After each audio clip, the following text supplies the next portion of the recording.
See, I've got this problem. I did this thing where I checked out this website. It had information on it about the banking bailout.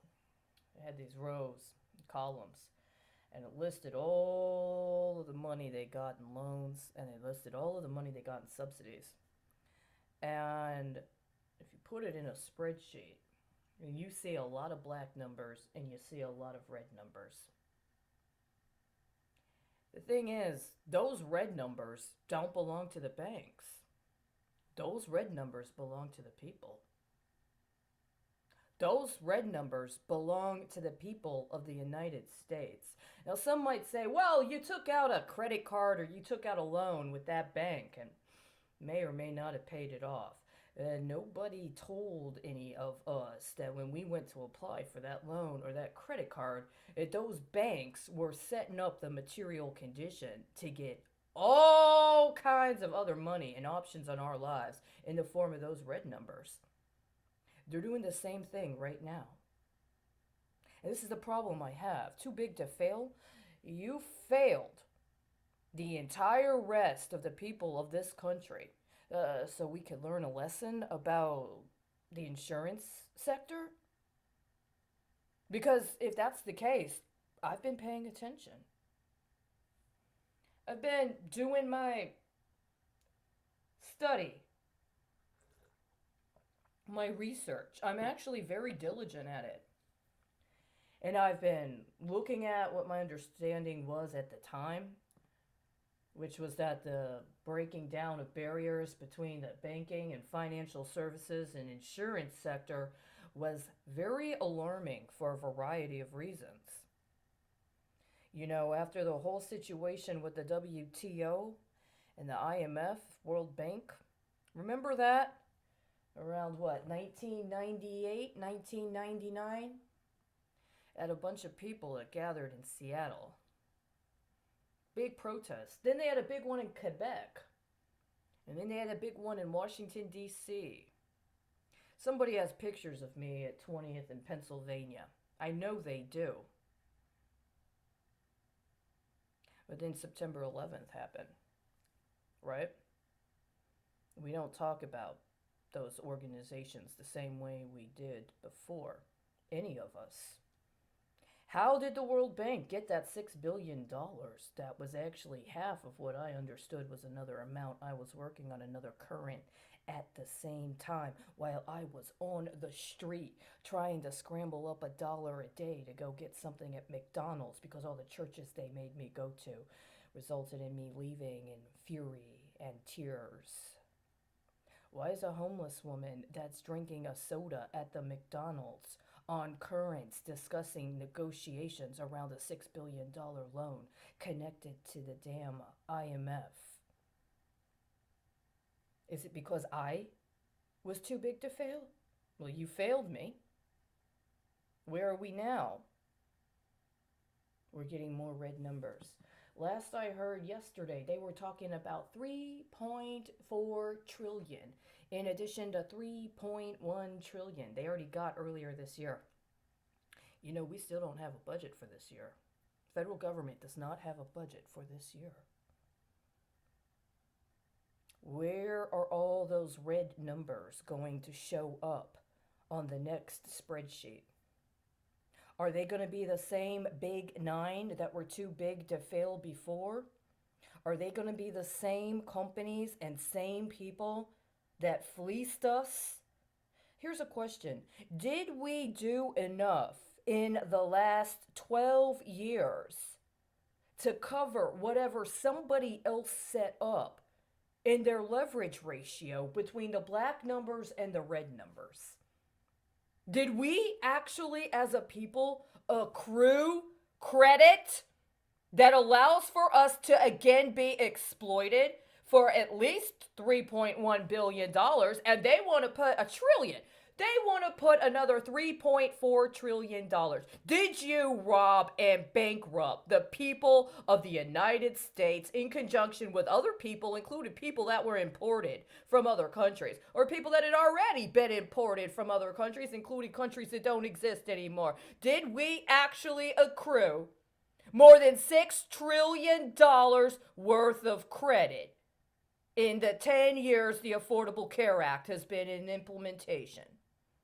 That's the big question. So why the fuck should you get any of the black numbers or any of the red numbers? You didn't earn it! Or did you, right? I mean, you might. There's a reason you don't talk to me. Am I your creditor?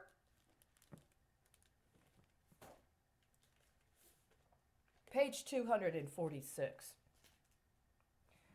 Starting in late 2007, I received an unusual crash course in the foundations of the financial crisis by attending a series of lunches at the Federal Reserve Bank of New York on Liberty Street. Hosted by Tim Geithner, then head of the New York Fed. They often included Ben Bernanke, chairman of the Federal Reserve, Hank Paulson, secretary of the Treasury, and the CEOs and chairman of New York's biggest banks, Larry Fink of BlackRock, and me. For all I knew about finance, what I had learned at these lunches astounded me. I knew that Fannie Mae and Freddie Mac, the two government-sponsored mortgage giants, bought and securitized half the residential mortgages in the country to the tune of around $5 trillion. What I didn't know was that they were nearing bankruptcy. It was a given to everyone else in the room, but it made my jaw drop. There were two chronic problems in the system. First were subprimes. For years now, the market for mortgages had become more liquid, thanks to securitization. Since the 1980s, and thanks to people like Larry Fink, mortgages had been packaged and bought and sold like other securities, such as stocks and bonds. Successive administrations had been pressuring banks to make more loans to people who could not previously afford to buy their own homes. Many politicians considered home ownership the first step toward fulfilling the American dream. This combination of financial innovation and political pressure led to new kinds of mortgages requiring low to zero down payments or ultra-low interest rates for the first few years.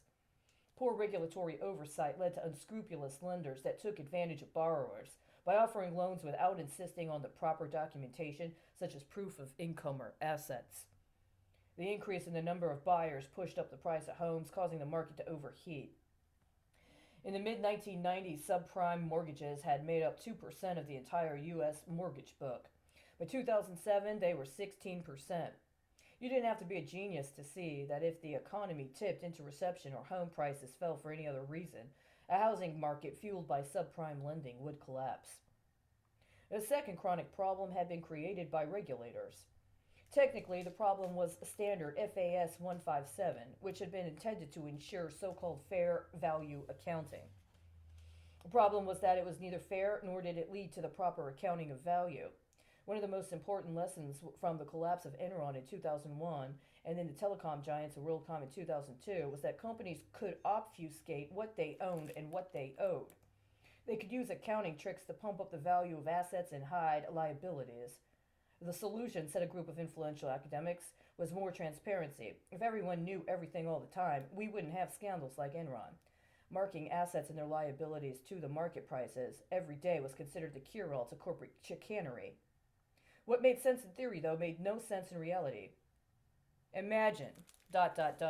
Imagine, just yesterday I woke up a little early and I was reading my book on securitization, and one of the things that was compelling to me was this concept of who and what are the underlyings. What are the underlyings that people who use derivatives in their portfolios and in their processes of up to and including securitization, who determines what the underlyings are? And not only that, who characterizes those underlyings so that they're determined to have a certain potential for financiability, literally and determinately in their own real-time existence, as opposed to them being used for abstracted processes that then allow for something else that's using them as the underlying to claim that they have credibility. It's a big, big question. By the way, it's not FAS 157. There are several other accounting standards that go all the way back to the 70s that I think are actually the ones you need to be talking about.